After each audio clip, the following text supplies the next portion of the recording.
Just a little disclaimer, for some reason the autofocus on my camera was playing up on this video. I've only just noticed it as I'm sitting here editing it. So if you guys can live with the focus going in and out, you'll hopefully hear some very cool tones out of these two amps. I'm sorry about that. I'm going to fix it for next time. Welcome back, everybody. We've got the Ceriatone Molecular and the Marshall JCM 2000 DSL 50 sitting in front of us right now. Well, sitting to my side, I should say.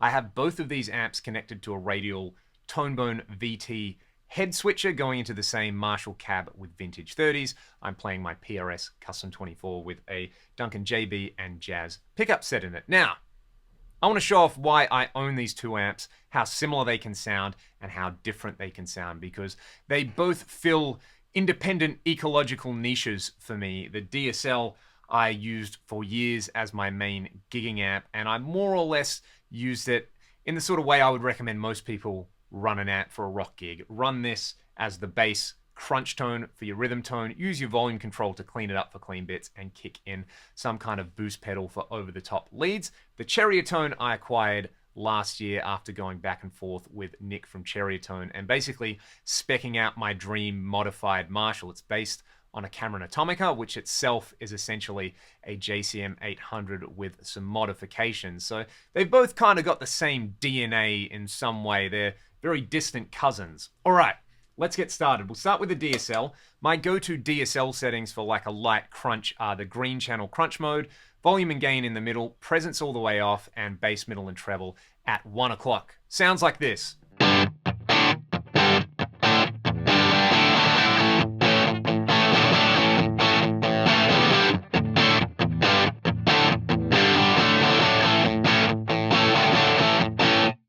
And it has that immediate Marshall bark about it. It's such a fast attack. It feels really good. It makes you want to play like Malcolm Young, which I totally can't do, especially not on like a PRS or something like that. But nevertheless, that's kind of like such a great platform if you're a rock rhythm player.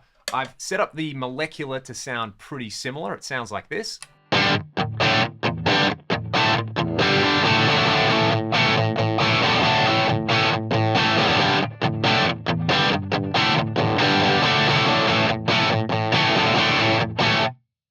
Which sounds close enough. If you're listening through a phone speaker or something, you probably can't tell the difference. Now, the Molecular is a single channel amp with two inputs, kind of like the same sort of thing as like an old 2203 or 2204. There's a vertical inputs. I'm on the low input at the moment. I have the edge switch to the left, which kicks in one bright cap, and I have the error switch in the middle, so there's no clipping. There's basically a JCM 800 with a depth control and a negative feedback control in the front. The girth controls the negative feedback. So it's just interesting to note, I've got the tone controls all at 1 o'clock, but I've got the depth at about 1 o'clock, the presence and the girth close to 3 o'clock. The master is just above noon and the gain is at noon. All right, so they sound similar enough, but for me, the Molecular really, really shines on the high input with this particular sound. Have a listen to this now.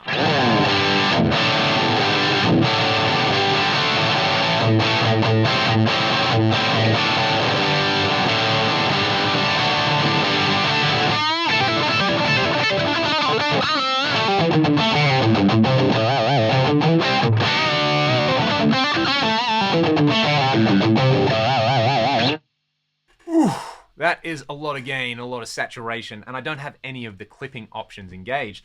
To get a similar thing from the DSL, I would switch over to the red channel. This is what OD1 sounds like. Same settings, volume and gain in the middle. Are they? No, they're not. They are now. Sounds like this.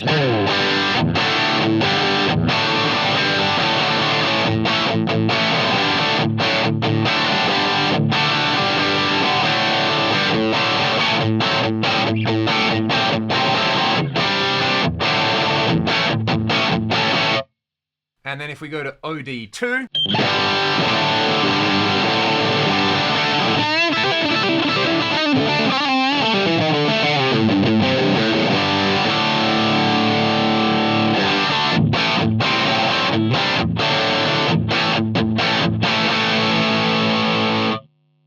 so more gain than you would ever need. I used to run this amp on OD2 with a gain at like 2 or 3, and that got me enough crunch there. Now, this does have a deep switch, which is pretty effective. If we roll the bass off a bit and kick the deep switch in, it Sounds pretty great.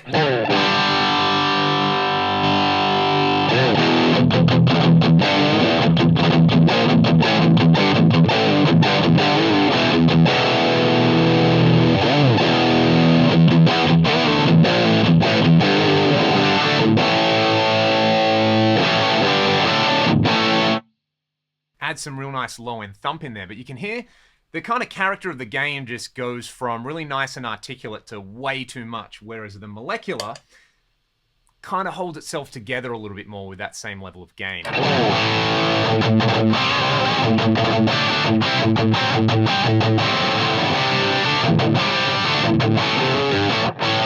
Now, the advantage of the Molecular is the error switch, which can kick in some Jose-style diode clipping. It also brings the volume down a fair bit. This sound right now is the reason I own this amp.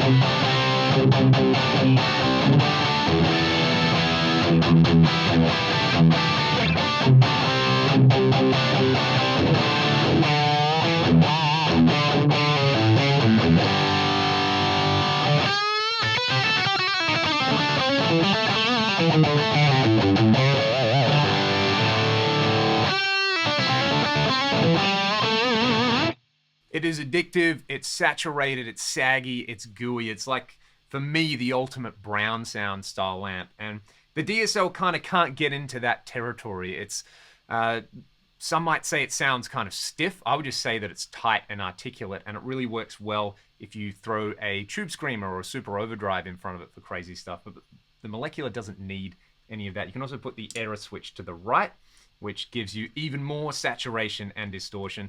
There's a character switch on the front, which changes the way the low end reacts. And of course, if you want to kind of more goop and sag, you can bring the girth control down. I can bring the depth up as well. I'll do that, why not? And I'll normalize the levels in post.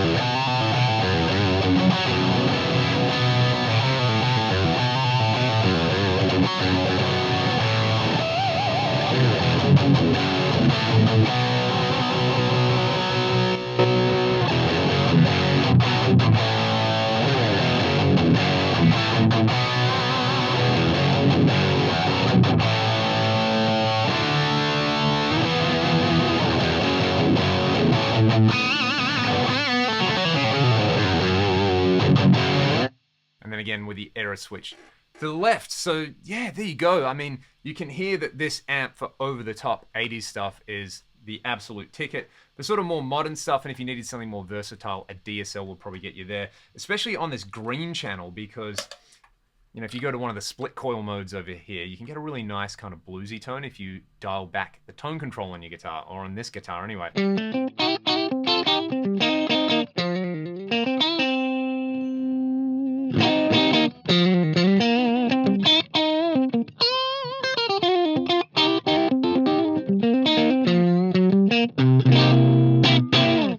Whereas with the Molecular, you'd probably have to go to the low...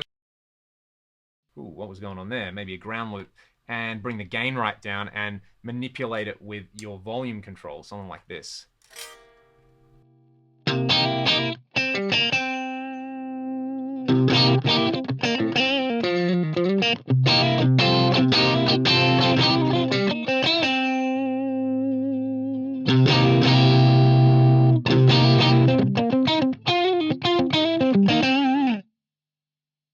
I didn't know that amp could kind of do that so well. Well, maybe they're a little bit closer than I expected there. But yeah, for me, my ideal setting with this amp, I'll just dial it in really quickly, would be the high channel, error switch and edge switch to the left. I would probably bring the depth down a little bit, and the girth, yeah, where it is, add a bit more bass and mid-range, go for a little bit more of a smoother thing. Gain at about noon. Happy days.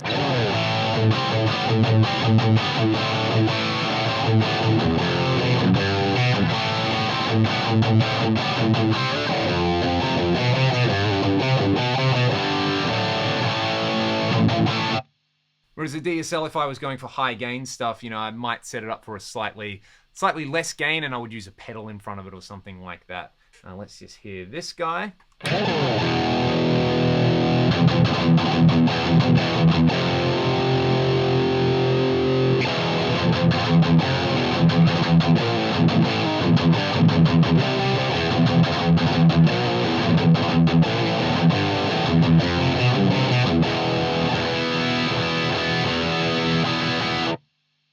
Yeah, I could do this all day, just kind of sit there and see how close I can dial them in together and how different I can dial them in together. Obviously, I didn't show off any like kind of, distinct metal tones or thrash tones or anything like that, but both of these amps can kind of get you there. For me, just this Marshall platform just works. The DSL Clean I've probably recorded more than any other amp, and this particular amp I used on all the Ragdoll stuff. It's on just about every track, even the last album we did, Back to Zero, it was this amp a lot of the time quad-tracked with my Mesa dual rectifier, and that's a really good kind of way of stacking them together. These two amps, I guess because, they're variations on the same theme, I would probably like this blended with a rectifier if I was quad-tracking some kind of modern drop C stuff, whereas this thing I think would be really cool quad-tracked with, I don't know, like a Vox or an Orange or something like that if you're really going for a kind of more of an old school 80s or, 90s grunge kind of thing.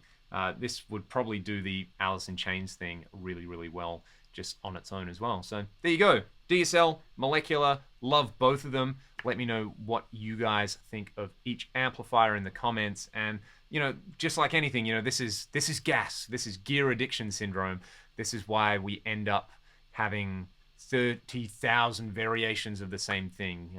You find that slipper that fits just right, and the pumpkin which turns into a carriage and whisks you away to, and then you're like, oh no, I need this other thing because I read on a forum. That's just kind of the cycle. I mean, you could happily use either of these amps, pull some great tones, but the Molecular does a saturated brown sound thing a little bit better, and the DSL does a kind of tight, percussive thing slightly better. That's why I love both of them.